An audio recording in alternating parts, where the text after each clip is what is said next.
Welcome to Story and Tales. Do not forget to subscribe, leave a comment, and share this video. Lagos never sleeps, but one may wonder sometimes what happens to the ones it forgets. It was just another Sunday, nothing special. Obi needed air. Work had slowed to a crawl, his account balance always flirting with zero, and his latest relationship had just crashed like the two before it. So there he was, alone, watching streetlights blink to life one by one, when a ghost from his past walked straight into the frame. Kelechi, not a friend, but a familiar face from childhood. Kelechi. They'd grown up in the same estate in Benin, played football, shared comics, talked about girls when life was still simple. Now here he was, sweating through his shirt, lips cracked, limping slightly. Obi? Guy, now you be this. They caught up quickly. Kelechi said he'd just gotten to Lagos. He'd barely stepped off the bus when thieves attacked. His phone? Gone. His bag? Gone. Everything gone in minutes. He'd spent the day walking, hoping, searching, and somehow he'd found Obi, or so it seemed, just as he was telling his story. Two men appeared behind him. No words, no greetings. They moved fast. Kelechi stood, his eyes wide with fear. It looked like an ambush. Obi panicked. He sprinted to his car, flicked on the headlights, and blasted them toward the group. The two men bolted, vanished into the dark like roaches under a bulb. Obi opened his car door. Get in. Kelechi didn't wait. He was shaking. Thank you. Thank you, bro. You just saved my life. It felt heroic, like Obi had done the right thing. But what he didn't know?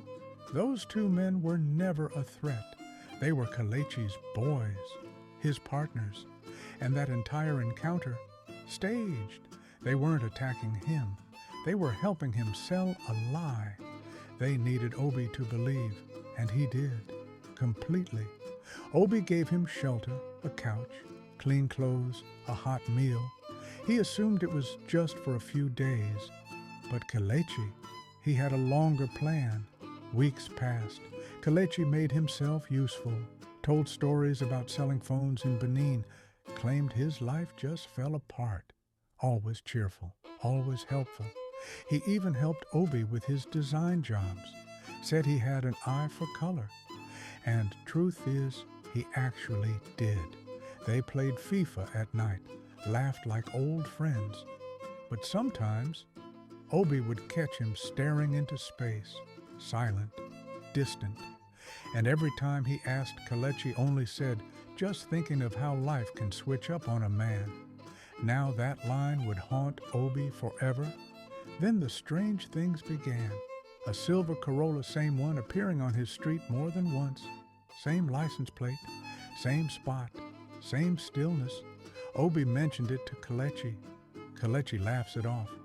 Guy, you dey watch too much Netflix. And maybe he was right, or maybe not. Then the real storm hit. 1:04 a.m. Obi's phone buzzes. He rubs his eyes, picks it up. 35 million naira dropped into Obi's account like magic. From Kelvin Oghin. No warning, just numbers staring back at him. 35 million naira, just like that. No call, no message, just a cold bank notification. Obi sat up, blinking at the screen. He scrolled down, trying to make sense of it. The description? From Kelvin to Obi. He read it twice. Kelvin? The name meant nothing to him. He didn't know any Kelvin, no family, no friend, no client. If anything, he thought it might be a bank error or maybe a secret admirer with deep pockets. He called the bank, no answers. Sent his account officer a voice note, half joking, half terrified. A beg confirm this alert. Make I know they chop prison food tomorrow, or maybe one crypto guy just choose to bless me. He showed Kelechi, and all Kelechi said was, maybe God just decided to favor you. He didn't report it. didn't call the police. And why would he? It's not every day a man gets blessed out of nowhere. He thought maybe, just maybe, this was his turn to shine. He had no idea he'd just become a pawn. Obi's life begins to transform. Obi clears his debts, gets better clients, and starts smiling again. And it really felt like favor. Clients came in droves, bills got paid, laughter returned. He started planning a better life, even window shopped cars. And all this time, Kelechi still smiled, still cooked, still slept on the couch. Obi asked once if he was planning to get a place. Soon, I'm saving, Kelechi said. Then poof! One morning, Obi wakes up. Kelechi was gone. No note, no bags, just empty air. Then the knock. 2 officers, no smiles. Mr. Obi, you're under arrest for your involvement in an armed robbery in Benin. Obi froze. Turns out, Kelechi hadn't just run to Lagos. He'd escaped Benin after a robbery, a big one. 200 million naira stolen from a luxury gold merchant. He and his crew had split the money, moved most of it into offshore accounts. But there was a problem. CCTV at the scene caught Kelechi's side profile. It wasn't crystal clear, but it was enough to get the police searching for a man with his build, skin tone, and general features. They needed a distraction, a decoy, a man to take the fall, just long enough to give the real criminals a clean exit. And unfortunately, Obi matched the description. Dark-skinned, same height, similar frame, a perfect fit. They needed him set up. And that 35 million naira was the trap. Obi spent 9 months behind bars, alone, disgraced, confused, until his lawyer found the missing pieces.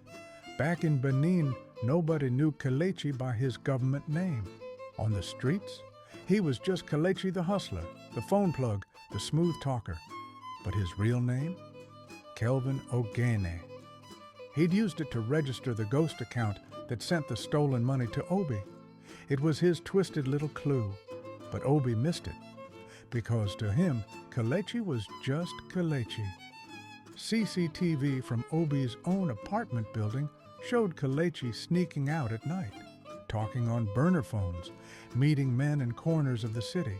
And that voice note Obi sent to the bank? It proved he had no clue where the money came from.